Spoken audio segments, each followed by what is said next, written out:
That's my good news. छोटे और सीमांत किसानों के लिए मशरूम की खेती को अधिक सुलभ बनाने के उद्देश्य से संबलपुर के गंगाधर मेहर विश्वविद्यालय ने एक कम लागत वाला ऐप नियंत्रित ह्यूमिडिफायर विकसित किया है, जो मशरूम की खेती के लिए तापमान और आर्द्रता को बेहतर ढंग से नियंत्रित करने में सक्षम है।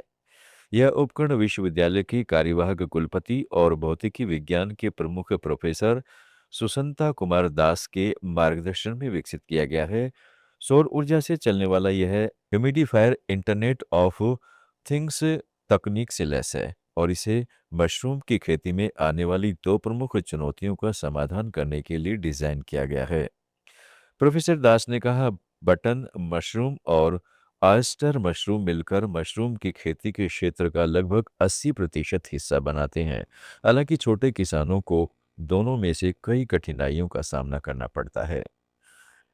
बटन मशरूम की खेती में भारी निवेश और वैज्ञानिक निगरानी की आवश्यकता होती है, जबकि ऑयस्टर मशरूम कम तापमान और उच्च आर्द्रता पर निर्भर होने के कारण मौसमी ही रहता है। दास के अनुसार व्यावसायिक बटन मशरूम की खेती एक उद्योग में बदल गई है, जिसके लिए 1.5 करोड़ से 2 करोड़ रुपए के शुरुआती निवेश की आवश्यकता होती है, जिससे यह अधिकांश छोटे किसानों के लिए अव्यवहार्य हो जाता है। उन्होंने कहा, ऑयस्टर मशरूम हालांकि किफायती है, लेकिन ये काफी हद तक मौसमी होता है। हमारा ह्यूमिडिफायर दोनों किस्मों के लिए आवश्यक आर्द्रता और तापमान बनाए रखने में मदद करता है।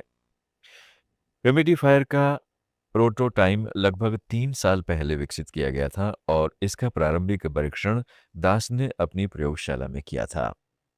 एक सौर ऊर्जा संचालित इकाई लगभग 200 वर्ग फुट के क्षेत्र में तापमान और आर्द्रता को नियंत्रित करने में सक्षम है। प्रयोगशाला में किए गए परीक्षणों से पता चलता है कि इस प्रणाली का उपयोग करके ऑयस्टर मशरूम की खेती पूरे साल की जा सकती है। बटन मशरूम की खेती भी लगभग 5 महीने की निरंतर अवधि के लिए छोटे पैमाने पर की जा सकती है।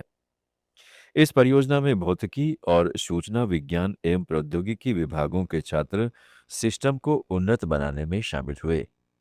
ह्यूमिडिफायर को एक ऐप आधारित उपकरण में परिवर्तन किया गया, जिसके बाद मोबाइल फोन के जरिए इसका दूरस्थ संचालन संभव हो सका। यूनिट में लगे सेंसर वास्तविक समय में मापदंडों की निगरानी करते हैं, जिससे उपयोगकर्ता इंटरनेट कनेक्शन के साथ कहीं से भी इस सिस्टम को चालू या बंद कर सकते हैं। पिछले 6 महीनों में ऐप आधारित नियंत्रणों का अनुकूलन और परीक्षण किया गया है। इस नवाचार की एक विशेषता इसकी लागत प्रभावशीलता है। मशरूम की खेती में उपयोग किए जाने वाले व्यावसायिक ह्यूमिडिफायर की कीमत आमतौर पर 20,000 रुपये से अधिक होती है, जबकि जीएमयू द्वारा विकसित मॉडल को 2,000 रुपये से 2,500 रुपये की लागत में तैयार किया गया है। आईओटी सुविधा जोड़ने से लागत में 2,000 रुपये की और वृद्धि हो जाती है। प्रोफेसर दास ने कहा, यह केवल बहु विषयक दृष्टिकोण के माध्यम से ही संभव हो सका, जो एनईपी 2020 के अनुरूप भी है। इस ह्यूमिडिफायर का परीक्षण विश्वविद्यालय के बाहर भी किया गया है। संबलपुर जिले के किसान हादीपा दीप ने मशरूम की खेती के लिए एक छोटे से कमरे में इस उपकरण का उपयोग किया। उन्होंने बताया कि निरंतर तकनीकी मार्गदर्शन से खेती की प्रक्रिया साल भर के अंदर ही परिणाम दिखाने लगी और उम्मीद से बेहतर नतीजे मिले। कई तकनीकी नवाचारों के विपरीत इस ह्यूमिडिफायर का पेटेंट नहीं कराया जा सका है। इसके बजाय विश्वविद्यालय ने संस्थान के अंतर्गत प्रस्तावित धारा 8 कंपनी के माध्यम से उत्पादन के निर्माण और विपणन के लिए कदम उठाए हैं। इस मॉडल का उद्देश्य प्रौद्योगिकी विकास मंच शामिल छात्रों के साथ साथ किसानों को भी लाभ पहुंचाना है, जो इसके अंतिम उपयोगकर्ता होंगे। ह्यूमिडिफायर परियोजना के अलावा जीएम विश्वविद्यालय ने प्रोफेसर दास के मार्गदर्शन में कृषि प्रौद्योगिकी से संबंधित कई पहलें शुरू की हैं।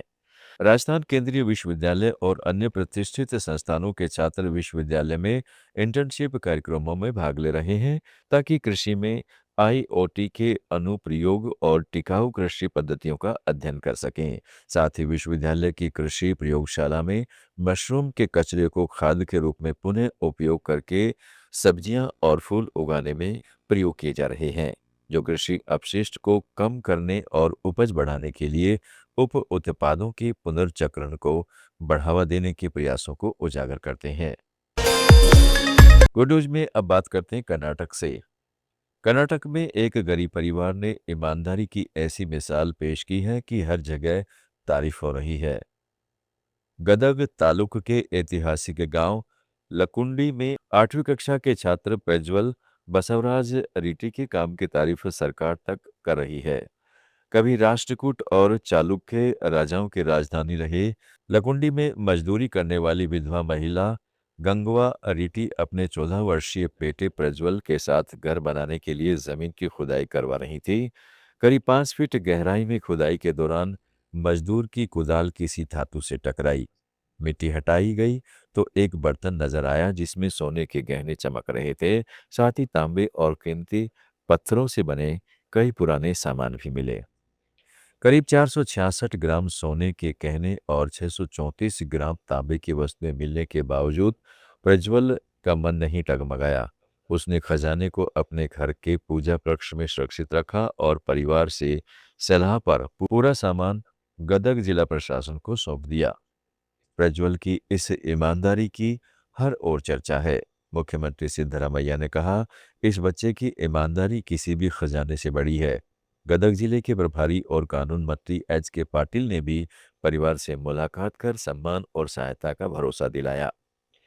सरकार अब प्रज्वल को खजाने की कीमत का करीब 20% मुआवजा देने पर विचार कर रही है। वहीं गंगव्वा रीटी ने कहा है कि उन्हें खजाना नहीं चाहिए, बस अपने घर का निर्माण जारी रखने की अनुमति मिले। उन्होंने बेटे के लिए सरकारी नौकरी और आर्थिक मदद की भी मांग की है। बाद में उनकी जमीन से और भी पुरानी वस्तुएं मिली जिन्हें सरकार को सौंप दिया गया। जानकारों के अनुसार ये वस्तुएं 100 साल से भी ज्यादा पुरानी है। इनमें सोने की चूड़ियां, अंगूठियां, कंगन, भारी हार, मोती, मूंगा, नीलम और अन्य कीमती पत्थर शामिल हैं। हालांकि इस खजाने को लेकर विवाद भी हुआ। एएसआई के एक अधिकारी ने इसे परिवार को देने की बात कही थी, लेकिन राज्य पुरातत्व विभाग ने साफ कह दिया कि जमीन के नीचे मिलने वाली हर ऐतिहासिक वस्तु सरकारी संपत्ति मानी जाती है। करीब 20,000 की आबादी वाले लकुंडी गांव में पहले भी लोग पुरानी धरोहरें सरकार को सौंपते रहे हैं। अब प्रज्वल रीटी की ईमानदारी ने इस परंपरा को और मजबूत कर दिया है। गुड न्यूज में आज इतना ही। जुड़े रहिएगा लेट्स माइक के साथ।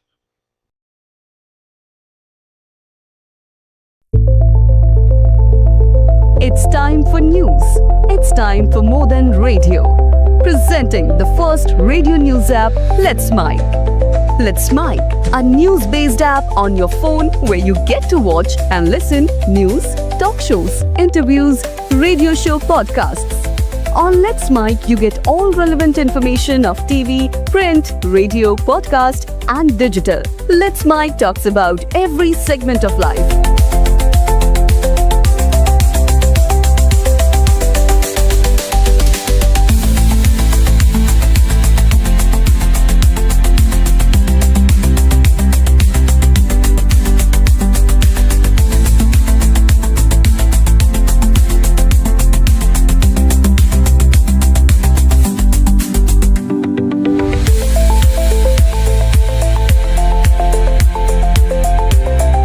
Download the app now from Play Store. Available both on Android and iOS mobile phones. Follow us on YouTube, Instagram, Twitter, LinkedIn, Facebook, Telegram, WhatsApp, Snapchat. Let's talk, let's connect, and let's Mike.